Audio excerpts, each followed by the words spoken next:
Good day, everyone! Have you ever wondered what this documentary is all about? I'm sure you do. Today, we will talk about communication and communication theories. What is communication? Communication is a process by which information is exchanged between individuals through a common system of symbols, signs, and behaviors. To express themselves, human beings need to communicate. Now that we have discussed what communication is, let us now proceed to communication theories. In broad terms, communication theory attempts to explain the production of information, how this information is transmitted, and the methods used to convey it, and how meaning is thereby created and shared. It was proposed by S.F. Scudder in the year 1980. Now, let's go on the types of communication theories that we will be tackling about. First is the narrative paradigm. Second is the cultural studies. Third is the cultivation analysis. Fourth is the uses and yetification theory. And lastly is the spiral of silence theory. So all in all, we have 5 different communication theories that will be discussed in this documentary. Are you ready? Sit straight, listen up, and enjoy the rest of the video as it brings you another learnings that will surely help you gain about communication theories. Do you have any idea about narrative paradigm? Yes? No? Don't worry, stay tuned, for here's what narrative paradigm is all about. Narrative paradigm is any verbal and non-verbal interpretation which is arranged logically to generate a meaning. This communication process is influenced by the experiences and other factors from the past. The concept holds the idea that communication happens between the narrators and the listeners in the form of a story. Thus, narrative paradigm is very helpful in analyzing the nature of human communication. Narrative paradigm was developed by Walter Fisher. He was an American academic credited with formalizing Kenneth Burke's dramatism and introducing the narrative paradigm to communication theory.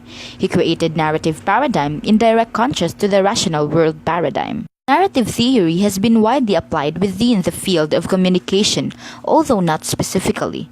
Those who have used narrative theory within their research refer to it as general way of looking at communication. The narrative paradigm is generally considered to be an interpretative theory of communication. It is an especially useful theory to teach qualitative research methods.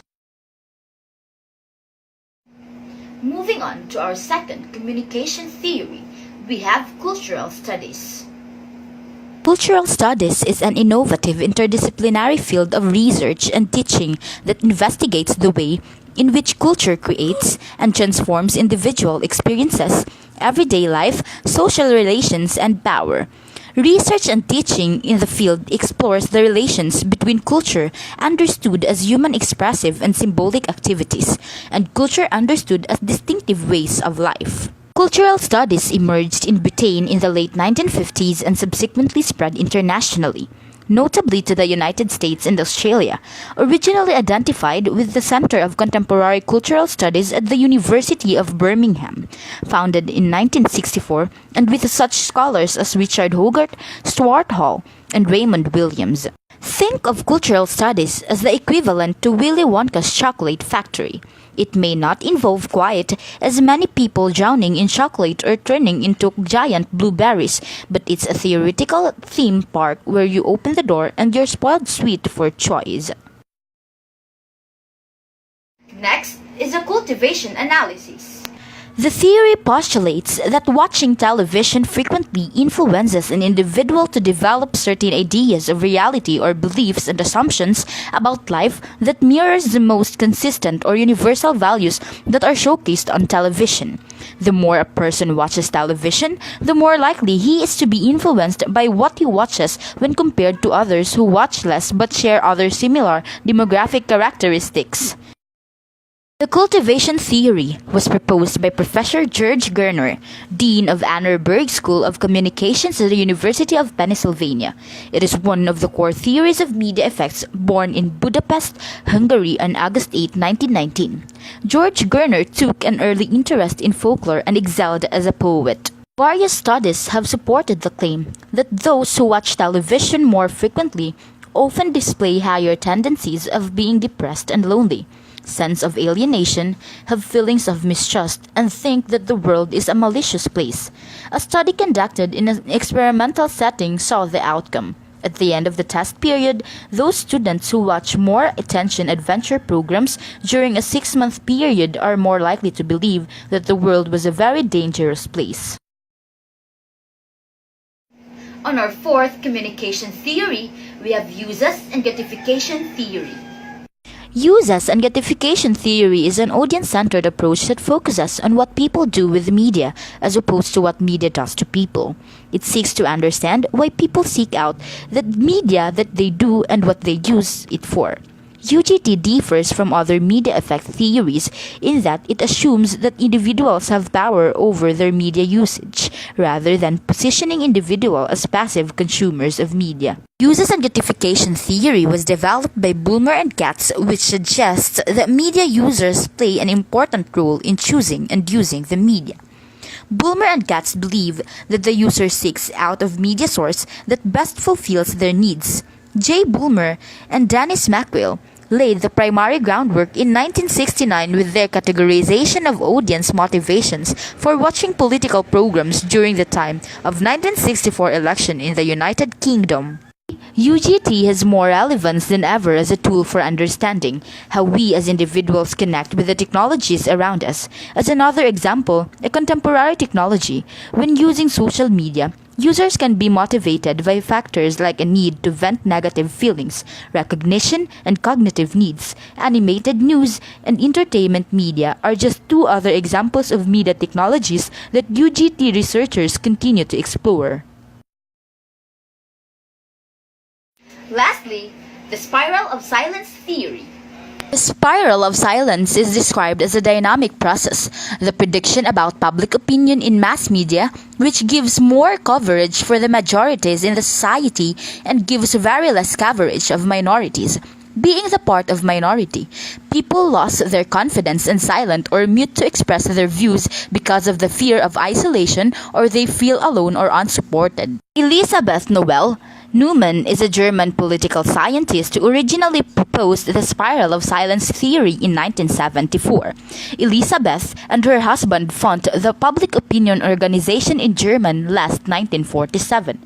She was the president of the World Association for Public Opinion Research for 2 years from 1978 to 1980. The phrase spiral of silence actually refers to how people tend to remain silent when they feel that their views are in the minority. A great example of this is in a classroom setting. A particular student may not recite as he feels that his idea is a contradiction as to what his group of classmates has. Okay, that was quite a knowledge fact. We have seen and heard the different communication theories, but first let's have a recap.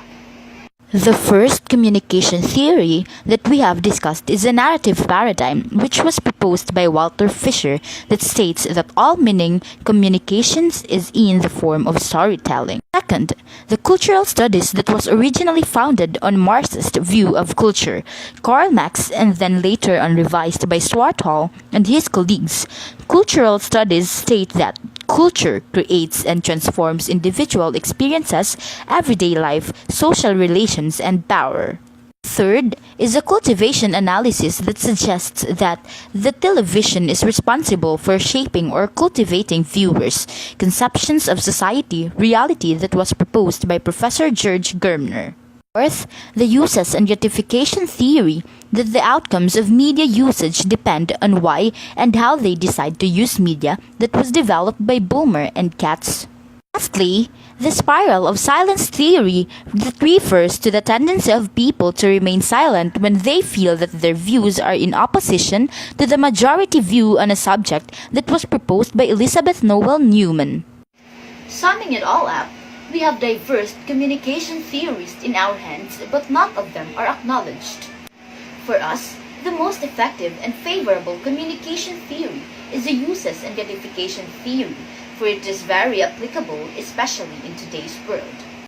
It is almost given in the digital era, media platforms are rising. Even children are very much exposed to media and technologies. Hello everyone! I hope you enjoyed watching our video. This has been Rufa Eve Masada saying goodbye and thank you for watching Group 4's documentary.